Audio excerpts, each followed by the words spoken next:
In this video, I will show you how to add a song to Instagram that is not in Music Library. There are two methods that you can try. The first method is to edit your video using third-party video editors such as CapCut. Add the song to your video before uploading it to Instagram. Once the video is ready, upload it as your story or post and the music will already be included. The second method is to import audio through Instagram Reels. Open the Instagram app, tap on the plus icon to create a new post. Select any photo or video, then tap on the audio option. Now tap on the import option, choose the video that contains the audio you want to use. Instagram will extract the audio from that video and attach it to your reel.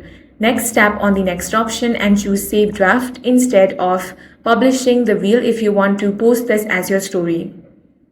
If not, you can continue to publish this reel. If you want to add it to your story, you can save the draft and then create story using this video.